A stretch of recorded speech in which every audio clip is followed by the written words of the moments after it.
Hello, everybody. Welcome to another episode of Learn with V. This is the virtual classroom. Hi, by the way, my name is V, and I am your virtual teacher for today's episode. Today, I will teach you how to write a formal and proper email since most of us nowadays are working from home. If you want to learn more, please continue watching and do not forget to click like and subscribe. Thank you so much for your support.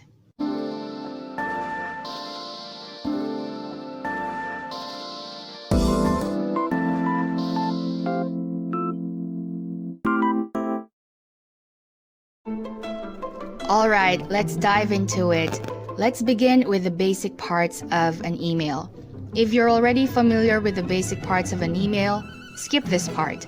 But if you're not yet familiar with the basic parts of an email, then keep on listening. Let's begin with the first one, right here. This is what we call the to section. This is the area wherein we key in or type in the email address of our recipient.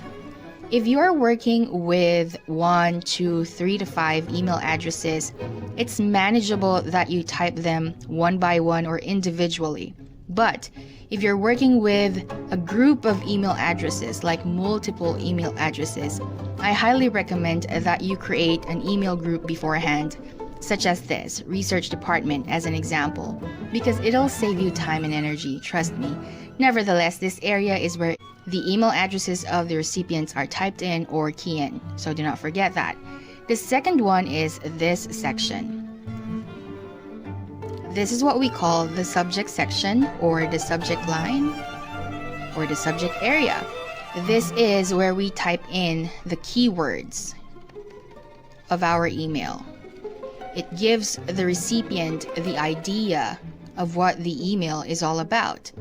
It's like if they do not have enough time to open the email at that moment when they received it, they already at least have an idea or two of what the email is about. They will also be able to identify if the email needs an urgent response or if it can wait later. So as the center of the email, you have to be sure that you fill out this part. Otherwise, they might think that it is a spam or that the email has no content at all. But be sure when you write something on the subject area or the subject section, it is comprehensive enough to give them the right ideas about the email, but short enough not to give away the entire content of the email.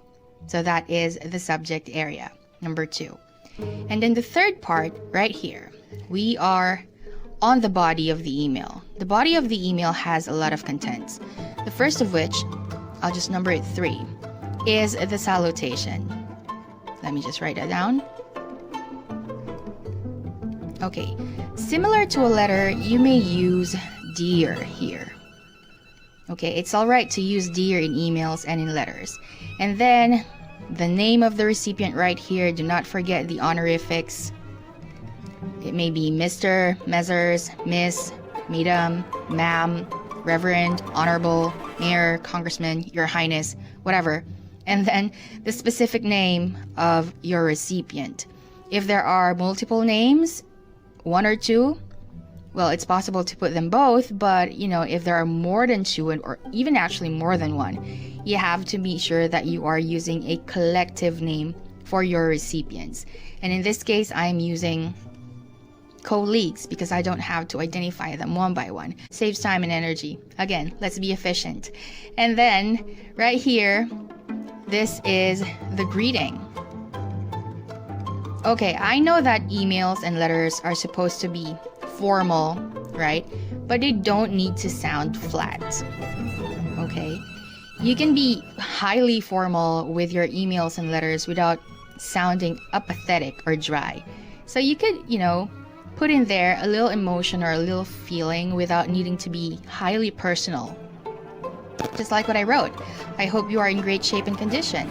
It tells them that I'm concerned, that I think about them without being too personal about it.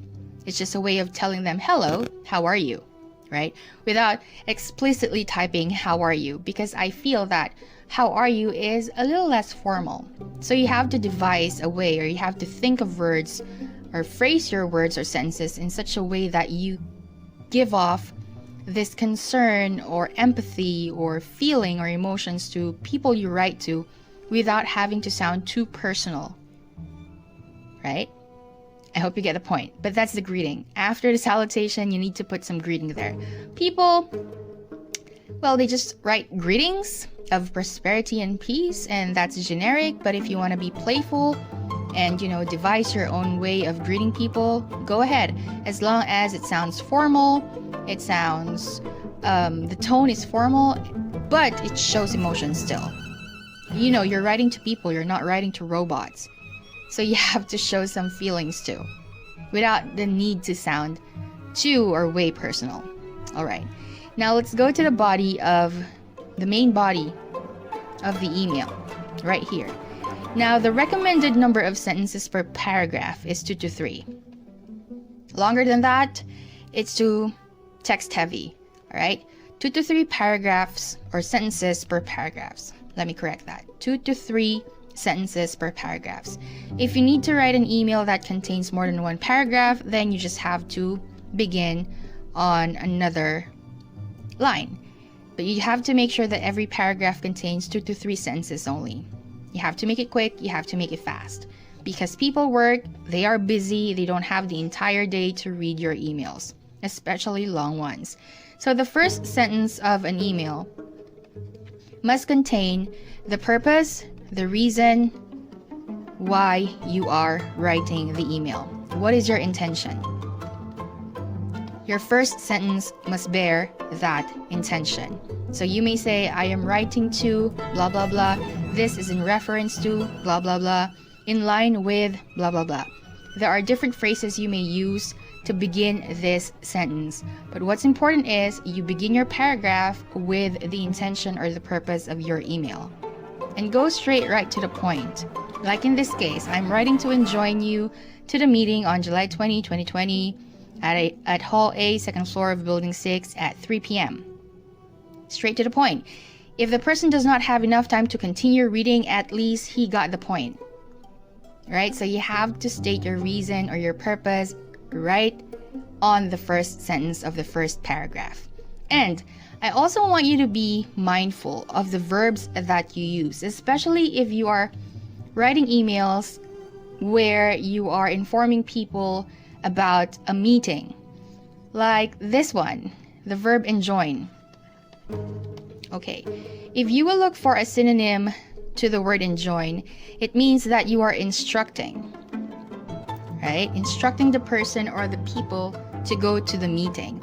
You're not inviting them. Because if you use the word inviting, or I am inviting you, or I am writing to invite you, you give them the choice not to attend the meeting. But if you use stronger vocabulary or stronger words, then it implies that you don't really have a choice but to go to the meeting. Yet you don't need to sound like you are some dictator, or that you're not giving them their freedom to think or the freedom to choose. But the point here is the verb enjoin is strong enough to tell them that it implies they must attend the meeting whether they like it or they don't. Right? So you have to be very careful too with the verbs that you use, especially when your email is about meetings. If it's necessary for them to attend a meeting, use stronger words. If you give them the freedom to attend or not, then you may use invite. But here I used enjoin because my intention was to tell them that they don't have any choice but to attend the meeting. It's a must. It's imperative that they attend the meeting, right? So that's just a quick lesson on some verbs. And then the second and the third sentence, these are the sentences that support your first sentence. If there are details that you were not able to include in your first sentence, then you may write them down on the second and third sentence. But if there's none, then by all means you can have a single sentence right there or 2 sentences right there at most. It's fine. Now if you have to say a lot of things, which I hope you don't, because emails need to be quick, efficiency right there, you just have to start another line, another paragraph that contains 2 to 3 sentences. But the standard is 2 to 3 sentences per paragraph. First line, intention and reason. Second and third line, supporting details to the first line. All right. And then you may have a closing statement right here. Anything. It may be, I'm hoping to see you there, or in this case, I shall see you then, because I am supposing I'm the research head and coordinator. I'm not giving them the liberty to choose whether to go or not. So I shall, again, this is a strong word. It means they must be there. Okay, that's how I close the body or the paragraph of the email.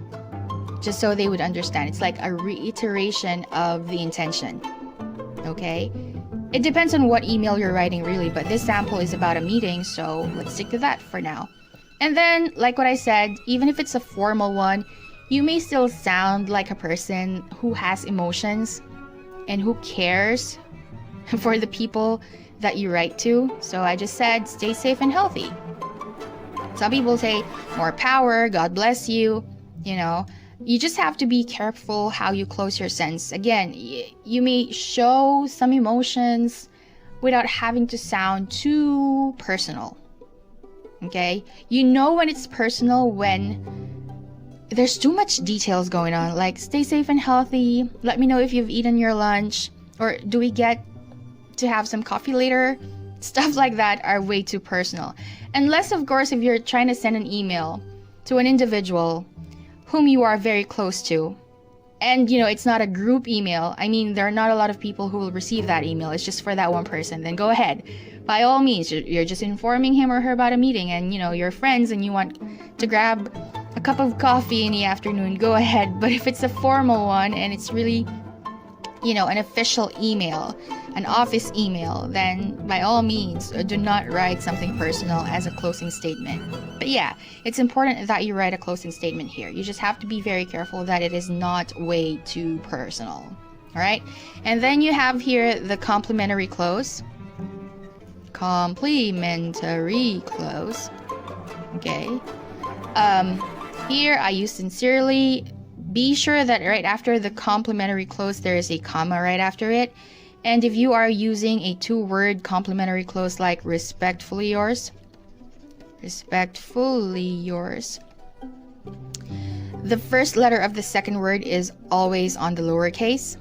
Okay, do not capitalize it. The only thing capital is the first letter of the first word.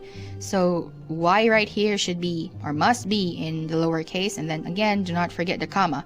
Now for this one, it's not optional. You cannot use the colon, just like here. Oh yeah, I forgot to mention that. For the complimentary close, it's always the comma, never the colon. But for the salutation, for email letter writing, it may either be the colon or the comma. Either. But if you want to show some degree of formality, like in business letter writing, this one I highly recommend. But comma, it's fine. No worries. Either of the two. It's just a preference. In my case, I use the colon, even in emails. Business letters and emails, I use the colon. But if you're writing to somebody, maybe a personal email, then stick to comma. It's fine. But either way, it's fine. Okay. Now, of course, you have to affix your name or probably your electronic signature right there and your position. Like in this case, I'm pretending to be the research head and the coordinator of the office. So yeah, that's the end of the discussion. Make sure that when you write your email, it's short, it's concise, it's straight to the point. You use clear sentences, simple sentences, and you don't leave out any important details. Emails are important because they mean business, and you don't want your recipient to be reading a trash email, right? Do not waste their time and do not waste yours. All right, I hope you learned a thing or two. Do not forget to click like and subscribe. I'll see you on the next episode, lovies, of Learn with V. This is the virtual classroom. Bye, everybody. You take care. Mwah.